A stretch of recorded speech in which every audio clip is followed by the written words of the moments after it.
Obrigada, ministra Adelaide, pela excelente explanação, por essa reflexão tão séria.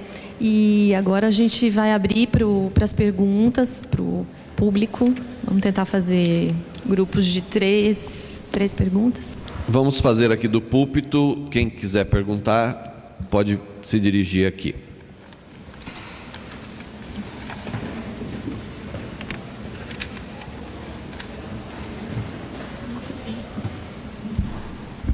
Bom dia a todos. Carla de Ilhéus, advogada trabalhista, quase 30 anos.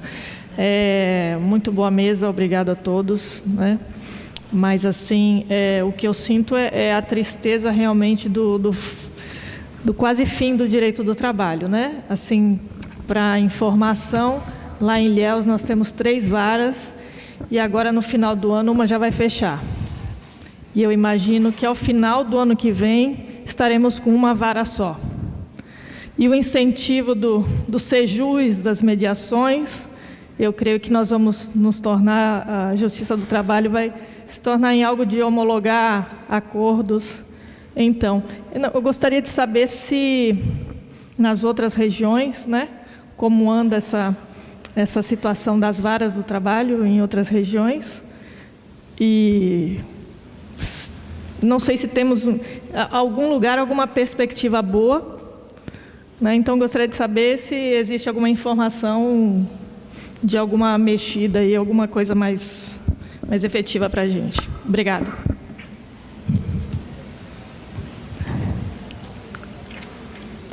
Doutora, peço desculpas, eu tive que encaminhar uma outra coisa aqui. Eu hoje, quando fui chegando aqui,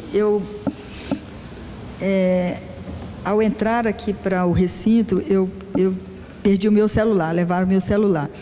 E aí eu tive que tomar, é um celular corporativo, eu tive que tomar várias providências. A doutora Maria Maiana e o apoio, está todo mundo tomando conta aí, e já está quase tudo resolvido. E na hora eu falei, esse episódio não vai atrapalhar a minha participação no encerramento do evento.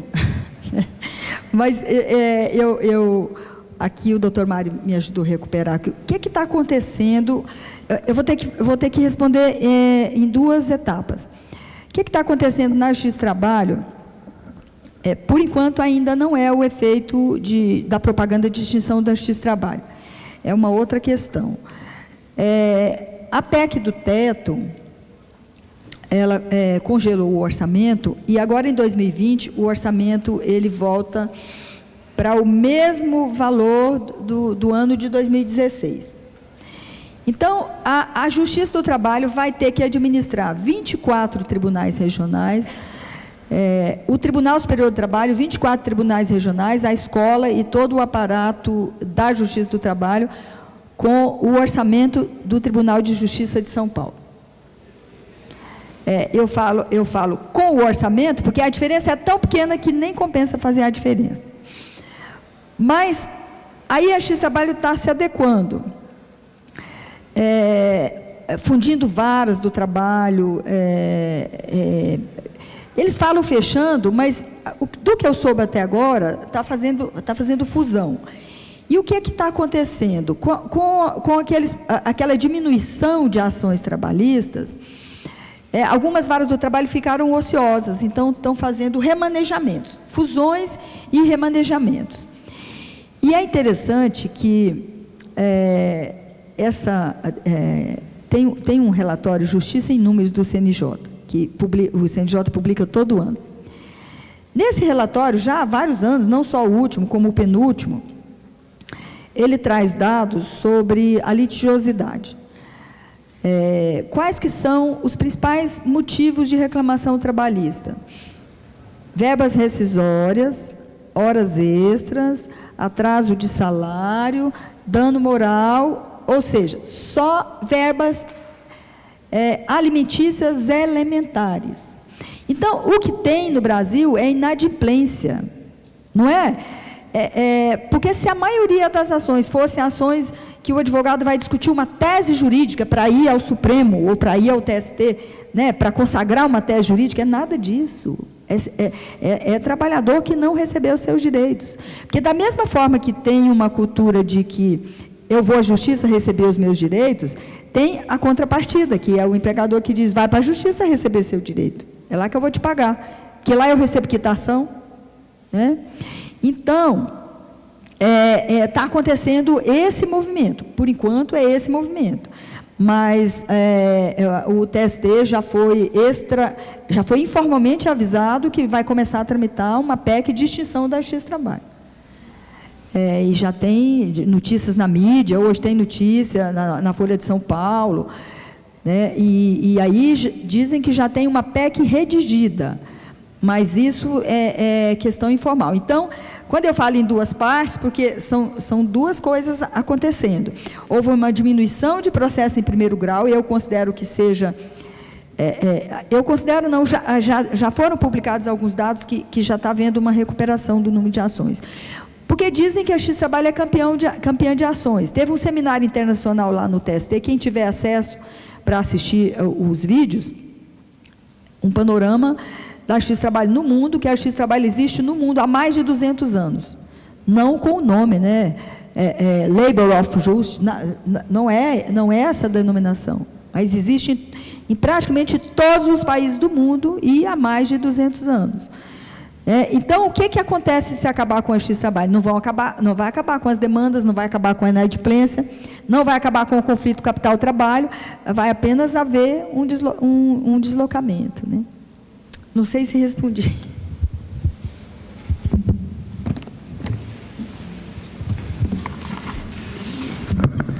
Bom dia a todos e a todas. Meu nome é Cida.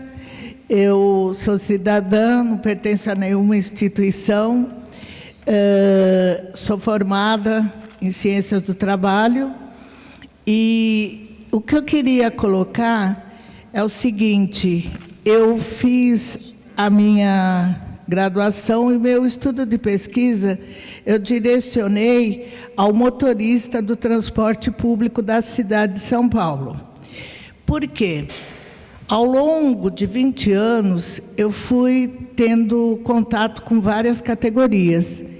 E como eu fui fazer uma graduação para tentar colaborar, para contribuir com os de baixo, eu opinei por essa categoria, que ela é invisível aos olhos da sociedade. Então, a gente discute muito a questão patronal, como que o patronal trata, né, o trabalhador, mas tem ações diárias que também nós, enquanto cidadão, podemos fazer. Eu vejo as pessoas entrarem, os usuários do transporte público, entram e não cumprimentam o motorista, o cobrador, não se dirigem a um bom dia, um boa tarde, eles são totalmente invisíveis. Então, eu quis trabalhar com essa categoria. E aí, a colega do Sereste, de Santo André, quando ela fala na questão do sanitário, do banheiro público, do trabalhador, o horário, né? Me veio, né, o meu trabalho de pesquisa. E também uma pessoa, quando o movimento Luta e Luta fazia as reuniões, tinha um senhorzinho que frequentava, o nome seu Roberto, que eu não vejo há muito tempo. Eu sei que ele frequentava a Rosa Cruz. E ele sempre trazia na fala dele, né, insistia muito na questão do sanitário, né, do banheiro para o motorista, nos terminais de ônibus, para o motorista do transporte público. E eu vi essa realidade no meu trabalho de pesquisa, no meu dia a dia como usuária, que eles não tinham, e depois foi tendo. O governo, antes do Temer, progressista, teve um avanço nas políticas públicas, nessas questões da saúde do trabalhador. Isso eu encontrei no trabalho de pesquisa, e foram, inclusive, as categorias. Existiam os motoristas cooperados e os registrados por empresas que já eram reconhecidas como, enfim, pública não, empresas de prestação de serviço, quando acaba a CMTC e eles ficaram recebendo subsídio e tal, e com os cooperados, que eram o tal clandestino. E essa categoria de clandestino era muito precarizada, porque eles trabalhavam 14 horas, sem direito à refeição, sem CLT, sem convênio médico, era trabalho quase que análogo, ou pode-se dizer análogo mesmo. E com o governo, aqui na cidade de São Paulo, progressista, e o governo federal também, eles foram obrigados a sair do sistema de cooperativa para um sistema também como as outras empresas, e virar empresa e registrar os trabalhadores, entrar no regime de CLT. Então, deu uma melhorada. Agora, a diferença de salário é muito grande ainda, das empresas que já existiam para essas. E a saúde do trabalhador do transporte público ainda ela é muito difícil, a saúde mental desses trabalhadores. E eu pesquisei um trabalho que a doutora Edith Seligman escreve, falando da saúde do motorista de ônibus, e eu não vejo até agora, né, o meu TCC foi recente, o trabalho de pesquisa, até agora ainda eu não vi um olhar para essa categoria. E eu gostaria muito, sabe, e eu estou mais colocando isso aqui para realmente dar luz, né, porque eles não têm voz, é uma categoria sem voz, é isso. Obrigada.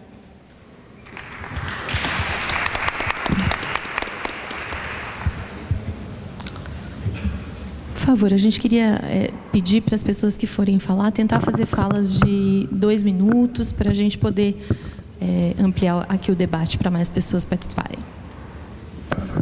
Bom dia, meu nome é William, sou advogado, Sindicatos Metalúrgicos de Campinas e região, e trabalho um pouco com o pessoal dos Sapateiros de Franca, Sindicato Sapateiros de Franca. Quero parabenizar inicialmente, né, a fala dos palestrantes, né, trouxeram aí uma experiência que eu sou até de Campinas, 15ª região, Dr. Mário, um baita trabalho lá que realmente é visível em Campinas, e penso que a campanha de conscientização ela tem que ser permanente, não tem jeito, porque isso é uma forma de educar, não é? A doutora Adelaide disse do Bonner, que fala para 60 milhões, e hoje falando para 100 pessoas, né? São pessoas que têm um potencial aqui de reproduzir isso, né? E gerir programas, trabalhos, levando sempre em conta foi dito aqui, e dizer que essa dificuldade do diálogo, né, eu penso que, vendo isso, um olhar de um advogado de sindicato, o trabalhador ele tem uma lógica ali, que ele vende a sua força de trabalho e ele quer saber de um resultado do sindicato, né, e penso que esse é o dilema do sindicato, que é o quê? Participação nos lucros e resultados, que geralmente tem meta e adoece.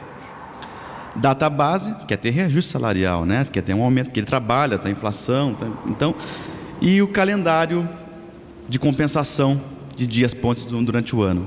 Então, a temática saúde e segurança é uma temática que o sindicalismo tem que, mais do que nunca, né? Principalmente depois desses ataques aí com a reforma trabalhista, tem que reinventar para ganhar esse trabalhador, né?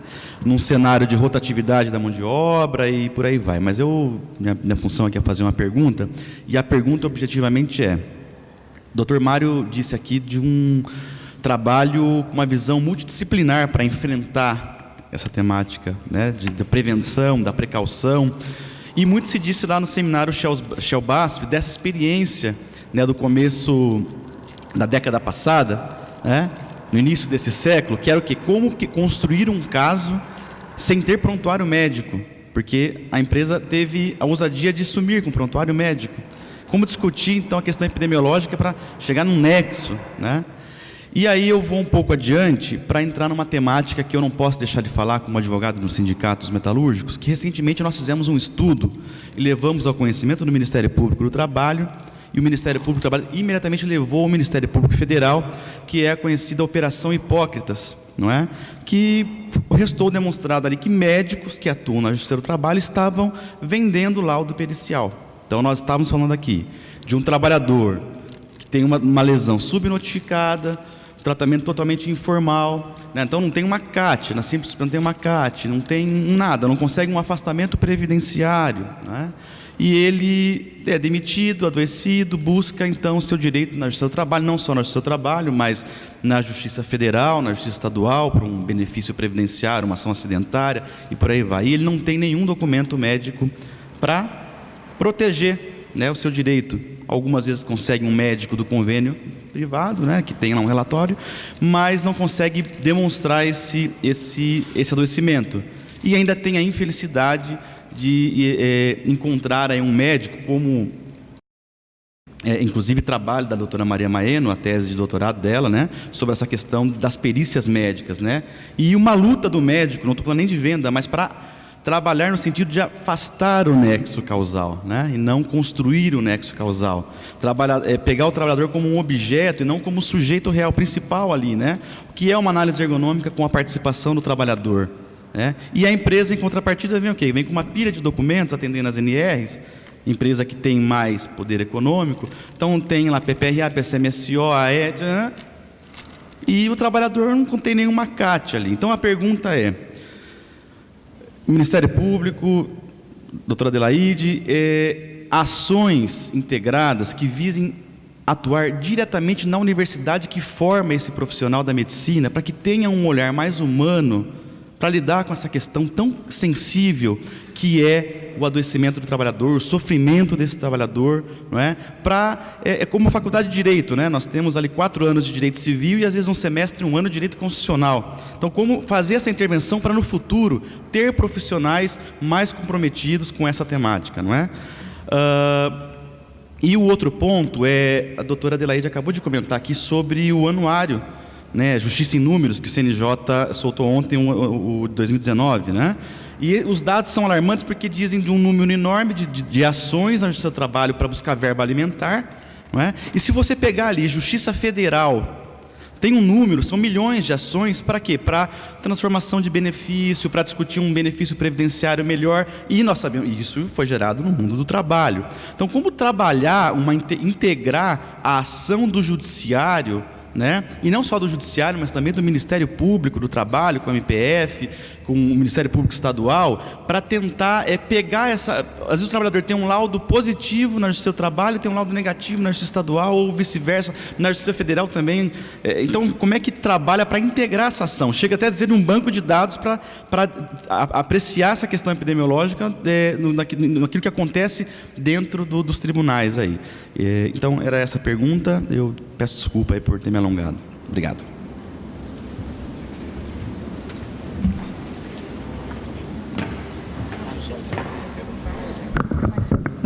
Bom dia a todos e todas. É um prazer estar aqui e parabenizar a mesa, os organizadores em nome da doutora Maria Maeno. E meu nome é Átima, eu sou bancária e professora do Estado, e eu estou como diretora nos sindicatos bancários do ABC, e a gente também participa do DIESAT. Primeiro, a importância desse congresso é enorme, principalmente nos dias que a gente está vivendo no Brasil. Como a ministra Adelaide disse, a gente precisa do coletivo hoje, né?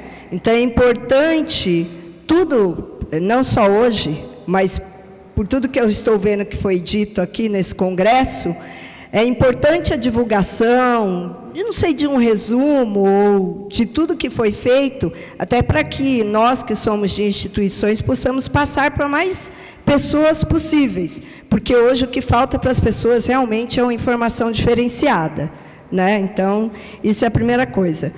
A segunda coisa é assim, eu infelizmente não pude vir nos outros dias, até por causa do nosso trabalho lá na ABC, mas eu vendo essa questão que a ministra colocou do assédio moral e do trabalho do assédio moral, e também vi que a Cristiane Queiroz, que era da Fundacentro, também colocou uma questão que ela fez junto a um grande banco e tal.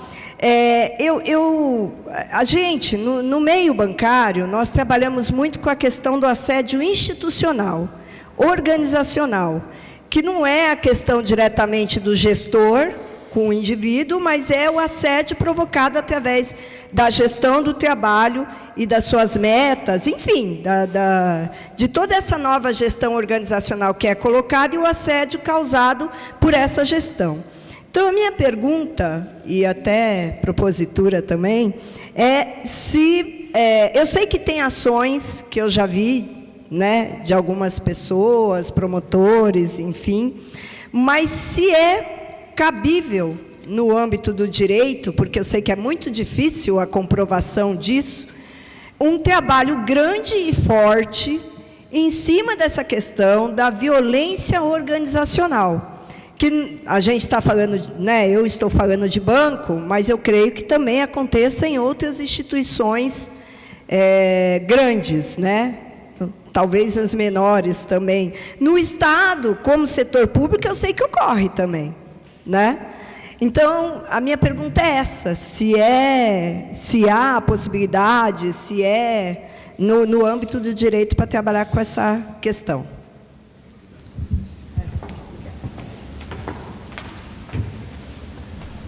Como só temos mais uma inscrita, ela vai fazer a pergunta e aí a gente já responde todas.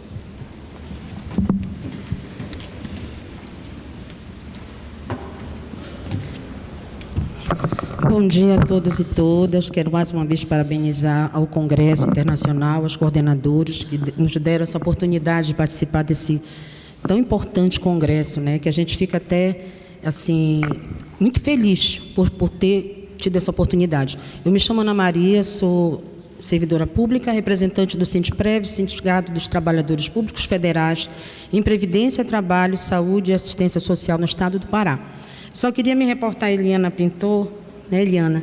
Você falou assim, parece que tem assédio no serviço público, não foi você que falou? Parece que tem assédio no serviço público. Eu só quero lhe dizer que há muito tempo existe assédio no serviço público, só que eu não sabia que era assédio. Quando eu ingressei no serviço público em 85, eu só tinha 19 anos de idade. E eu fui assediada sexualmente pelo chefe lá, que era auditor da Receita Federal na época, e eu fui discutir com ele por que ele estava fazendo aquilo comigo. A única alternativa que eu tive na época foi que me tiraram do setor, né? E me colocaram na procuradoria, que disseram que aquele local era o melhor local, porque não havia mais como conviver com aquele gestor. Ele passava a mão na minha costa, eu dizia, não faça isso. Ele estava me assediando, né? E logo quando eu ingressei numa agência da Previdência Social, também sofri um outro assédio de uma substituta, e como eu já era sindicalizada, eu já sabia o caminho. Mas antes eu procurei o gestor, disse, olha, eu estou sofrendo assédio da substituta, está me impedindo de adentrar na unidade onde eu trabalho. Isso foram 3 situações delicadas na frente de segurados, na frente de colegas, e o meu gestor disse na época, vocês que são brancas que se entendem. Foi essa a resposta que o gestor me deu. Como eu já era sindicalizada, a primeira ação que eu fiz foi uma ocorrência policial.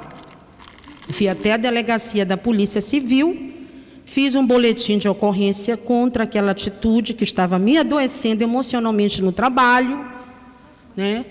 E 30 dias depois a gestora foi chamada lá e não reconheceu o assédio.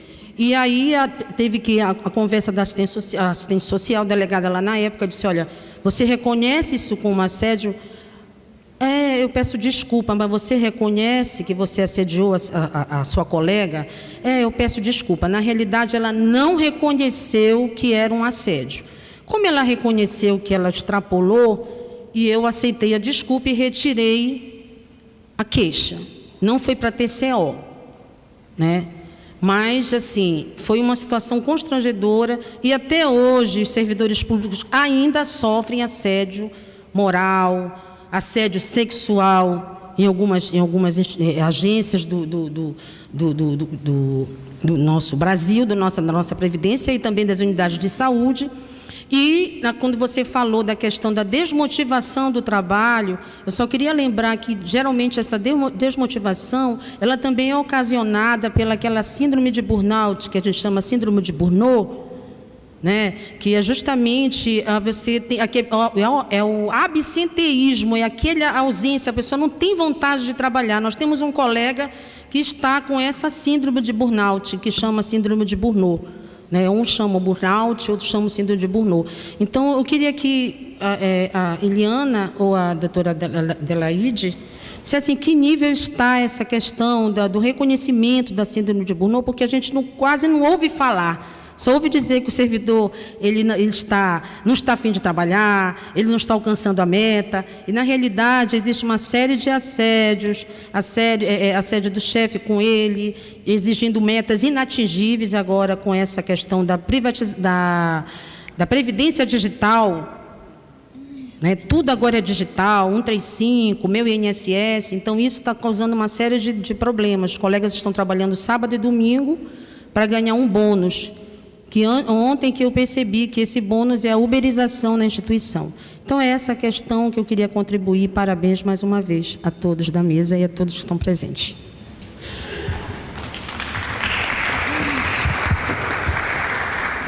Muito obrigada pelas perguntas. Então, eu vou passar novamente a palavra aos palestrantes, que vão responder as perguntas e também já fazer as considerações finais. Tá, obrigada. Eu quero aqui, antes de minhas considerações sobre as perguntas, cumprimentar o desembargador Jorge Luiz Souto Maior, que também é professor da USP. E eu estava dizendo aqui para o Mário que eu tenho o rol das pessoas que eu gosto muito e que eu amo, e que o Jorge está entre as pessoas que eu amo.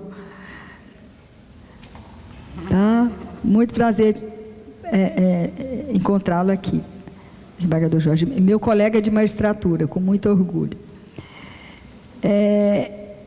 Eu vou fazer algumas breves considerações. A pergunta da doutora Carla, eu já respondi, né? Doutora Carla, eu já respondi separado. E agora vem as ponderações da Cida, do William, do Átila e da Ana Maria. Eu vou passar uma rápida pincelada. A questão do trabalhador invisível, né, que é do transporte, que é a experiência que a Cida fala. Eu quero reportar aqui uma experiência que foi feita na 4ª região da Justiça do Trabalho, que é no Rio Grande do Sul, e na 1ª região, que é no Rio de Janeiro. É uma experiência em que juízes do trabalho trabalham por um dia em trabalho invisível. Trabalha na função de coletor de lixo, de catador de papel, e mesmo de cobrador, eu creio. Foi lançado agora até um livro recentemente por um desembargador do Rio de Janeiro, contando essa experiência. Esse é um projeto, por que ele não está muito na mídia? Porque é proibido. A mídia não tem, eu não falo nem, não é proibido, a mídia não tem autorização, apenas a BBC de Londres é que tem autorização para divulgar. Então, algumas notícias da BBC foram replicadas aqui, mas é uma experiência muito interessante, em que juízes, e um dos objetivos, isso é um projeto das escolas de magistratura, de alguns regionais, que tem como objetivo a humanização do julgador, né? Então, é uma experiência assim, bastante interessante. Eu recebi essa semana o livro no meu gabinete, não tive como ler ainda, mas vi a reportagem. É bastante interessante, porque o principal fator do trabalho invisível é trazê-lo para a visibilidade, que é o caso dos domésticos, né? A aprovação da emenda 72 e a aprovação da Convenção 189 pela OIT trouxe à visibilidade a questão do trabalho doméstico no mundo, né? No que se refere ao assédio no serviço público, ele existe em alta escala. No TST nós estamos tendo palestras, né, várias palestras promovidas pelo comitê que foi criado, Comitê de Combate ao Assédio, E eu, não há muito tempo atrás, tive um caso de assédio a uma estagiária do meu gabinete, num setor do tribunal, em que o servidor foi punido, inclusive com suspensão de 90 dias do trabalho. Foi apurado no processo administrativo e ele foi punido. Mas existe sim, né? Não podemos fechar os olhos para essa realidade. E a conscientização é o fator mais importante. Eu tenho uma fala de uma abolicionista americana chamada Harriet Tubman, que sempre, eu até repito muitas vezes sobre essa fala dela. Ela foi uma abolicionista, uma mulher abolicionista, Harriet Tubman. Ela disse: libertei 1000 escravos, teria libertado outros 1000 se eles soubessem que eram escravos. Então, a conscientização é fator fundamental, sem dúvida. E quem mais falou aqui, o William, o Átila, que são sindicalistas, né? Eu creio. Sindicato dos Metalúrgicos de Campinas, aí o advogado. Eu vou deixar a fala mais para o Mário. Eles entraram em umas questões mais técnicas. Agora, aproveitando aí a fala de um deles, a questão da saúde do trabalhador, realmente teve um espaço bastante grande nos governos Lula e Dilma. Inclusive, foi no governo Lula que foi assinado o protocolo de erradicação do trabalho infantil, né, que é um protocolo que é feito com a OIT, de erradicar até 2020 a exploração de trabalho infantil, das piores formas de trabalho infantil, né?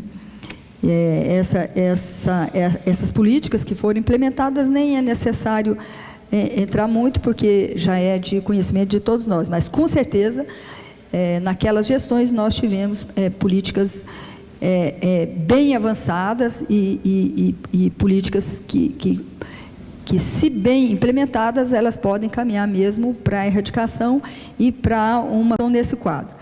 E para não voltar a falar, nós da área jurídica, não só magistrados, a gente fala muito, tá?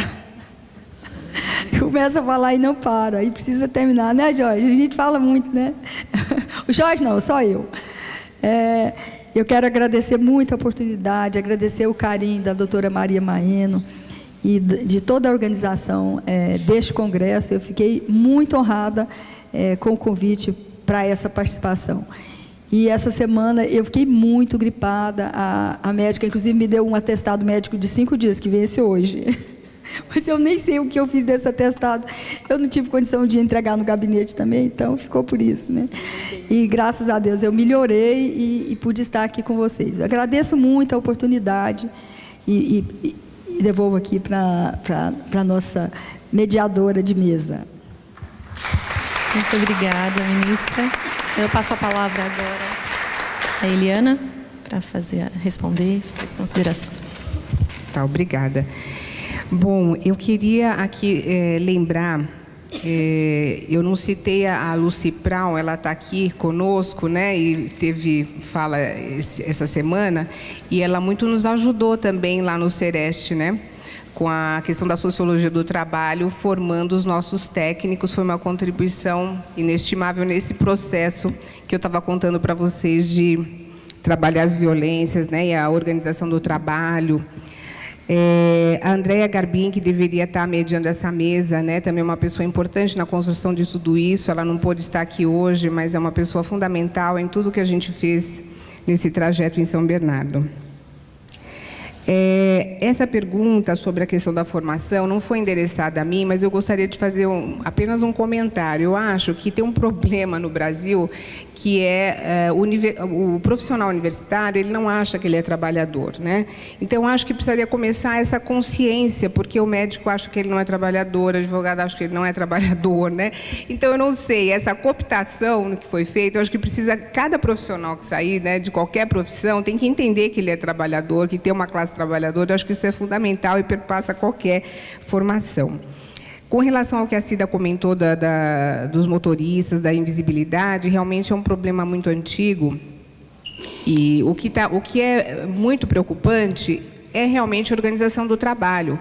Porque, embora existam os banheiros, eles não conseguem ir ao banheiro no momento da pausa, né? Porque eles têm uma cronometração da viagem. Se houver um acidente no trajeto, um imprevisto qualquer, isso vai ser descontado do tempo que ele tem de parada na hora que chegar no terminal. Então, a organização do trabalho, ela é muito violenta, e por isso que a gente falava, né, que tudo que a gente fala é organizacional, né? A Adma estava dizendo do assédio. Todo assédio é organizacional, porque ele está nesse contexto dessa organização que já foi, né, largamente mencionada aqui nesse congresso essa semana. Sobre os servidores públicos, lógico, a gente tem em todas as esferas, de todos os tipos, né, a justiça, saúde, educação, existe assédio. A lógica do serviço privado entrando no serviço público tem sido muito grande. Eu trabalho no SUS desde 89, eu lembro que eu fui fazer um apoio matricial, cheguei numa unidade que tinha lá quantos atendimentos médicos feitos no mês, tinha uma placa na entrada, sabe? Eu nunca tinha visto aquilo, né? Então, essa questão da meta muito colocada, então o assédio acompanha tudo isso, sem dúvida. Todos os tipos de assédio, ascendente, horizontal, descendente, também tem isso. Tem como que fala, os estatutários muito estáveis, que também assediam aqueles que passam no serviço público. Foi o único lugar que eu vi isso, né, que é esse assédio de baixo para cima também, mas tem todos os tipos. A síndrome de burnout é burnout mesmo, porque é um nome, né, emprestado lá do inglês, né, que a gente acha ruim, mas é a síndrome de esgotamento profissional.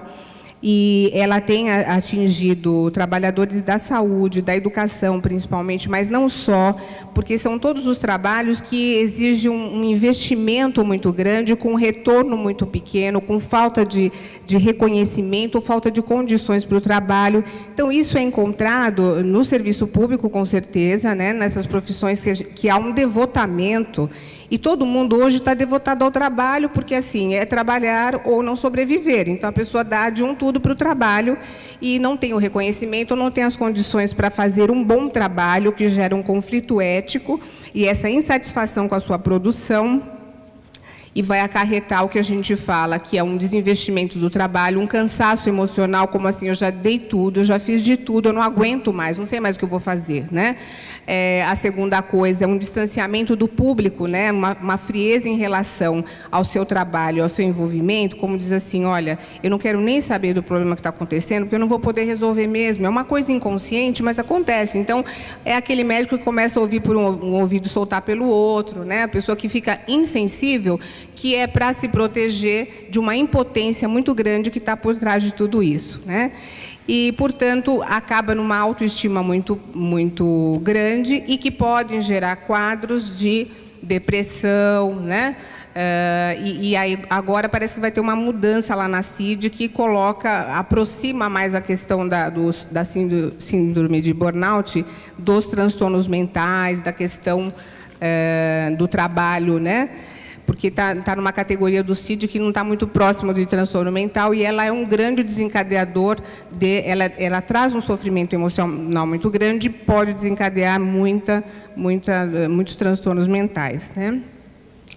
Acho que, em suma, é isso que eu tinha para dizer, e eu queria agradecer muito a possibilidade de estar aqui, nessa oportunidade que a gente teve, e também parabenizar na pessoa da Maeno, todas as pessoas que nos deram essa oportunidade. Acho que, felizmente, nós não estamos falando para os 60 milhões, né, que o Bonner fala, mas aqui há um recurso que é a questão da internet, da gente poder acessar o que a gente perdeu depois, né? Houve esse esforço de fazer um resumo do último congresso nesse caderninho que nós recebemos. Então, assim, isso tudo é muito louvável, né, de um bem inestimável. Eu quero agradecer muito, agradecer também a oportunidade de conhecer os meus colegas de mesa, né? A Poliana eu já conhecia, mas os demais não conhecia. Foi um prazer muito grande. Obrigada.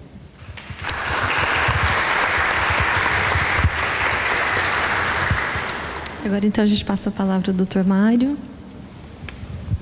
Bom, não vou me estender muito nas respostas, né? Mas vamos lá, ser bem objetivo. A resposta, a Cida, relacionada à questão do dos motoristas, existem duas formas de tentar enxergar esse pessoal. A primeira, aquela mais tradicional, por parte do Ministério Público, né? É denúncia relacionada à empresa para atuação. E a outra é da forma que a gente colocou aqui em projeto, né? Para a categoria como um todo. Eu acho que essa é uma forma de atuar que o Ministério Público está aprendendo. Ele, até um tempo atrás, era a iniciativa de alguns procuradores. Isso já se espalhou pelo Brasil e me parece que até uma própria política da instituição, a partir de... Nós tivemos uma mudança de gestão, mas nessa mudança houve uma proposta como política de atuação principal por projetos, né? Então, me parece que vai haver uma suspensão para aparar arestas dessa forma de atuação, mas há uma tendência que o Ministério Público passe a dar prioridade para esse tipo de atuação. Então, nessa atuação, é importante que se traga essa notícia ao Ministério Público para que algo seja feito no difuso. Da mesma maneira, a resposta para a Átila, relacionada ao assédio organizacional, também existem ações pontuais do Ministério Público com relação ao tema, mas nada impede que isso seja feito no âmbito de um projeto como esse, que a gente mostrou aqui. Com relação ao William, que conversou a respeito perguntou a respeito da capacitação, viu, William, isso é muito importante, tem a ver com o que a gente falou da Política Nacional de Educação Ambiental, que dispõe sobre isso, exatamente sobre isso, sobre o dever de informarmos e educarmos a população, a sociedade, enfim, todo mundo. Se você ler lá a lei, tem um tópico específico relacionado à questão de ensino, e é o que a gente tenta fazer em alguns casos. Eu cito aqui o caso de Limeira, em que a gente fez esse tipo de capacitação. Eu cito um outro caso, a professora Lucy está aí, e a gente está discutindo, nós temos um outro projeto da uberização lá, com a professora Lucy e o professor Ricardo Antunes, em que surgiram algumas discussões. Eu não pude participar da última, mas não sei se foi falado, mas a minha ideia na próxima seria apresentar como proposta, não sei se a Clarice e a Fabíola levaram, mas que fosse feito esse tipo de capacitação, porque quando a gente fala 4.0, a ideia que eu tinha pensado era mostrar para as pessoas que criam essa indústria o que ela pode levar para o trabalhador. Então, isso era uma das ideias, e que vai nesse sentido que você mencionou. E em relação à questão das ações regressivas, no caso da Operação Hipócritas, é importante informar que o Ministério Público tem um termo de cooperação para que essas ações regressivas aconteçam, várias já aconteceram. Inclusive, esse termo de cooperação dá à Procuradoria responsável por as ações regressivas acesso aos nossos bancos de dados, para que eles possam usar aqueles bancos de dados nas ações regressivas. Então, já está também acontecendo. E, por último, a Ana Maria. A Ana Maria, que falou do assédio moral, como todo mundo falou aqui, é lógico, não dá para esconder esse assunto. Acontece sim, acontece no Ministério Público do Trabalho. Há uma comissão de enfrentamento do assédio moral. Inclusive, essa comissão já tem 2 procuradores sendo processados por assédio moral no âmbito do Conselho Nacional do Ministério Público, que assediavam servidores, e inclusive com um dos conselheiros opinando pela exoneração dos procuradores, tá? E, enfim, está em discussão, mas o fato que isso acontece e precisa ser apurado. E, enfim, acho que já respondi rapidamente. Eu só queria, para encerrar, né, agradecer ao convite, a doutora Maria Maena, os demais organizadores, os meus colegas de mesa. Foi um prazer estar aqui com vocês, conhecer vocês. Muito bom. Eu acho que não dá para a gente fingir que esses fatos, esses dados não existem, que isso é errado, que isso é obra de política ideológica, que isso não vai resolver o problema. O único caminho para a gente tentar fazer uma boa política pública passa por um diagnóstico correto, né? Porque a democracia verdadeira, ela se faz às claras, não escondido, não questionando dados científicos, etc., né? Então, acho que é o nosso dever fazer eventos como esse, participar, dar publicidade a esse trabalho, porque quem paga a conta é a sociedade. E também porque nós devemos nos esforçar para usar isso em favor da sociedade. Então, obrigado, viu?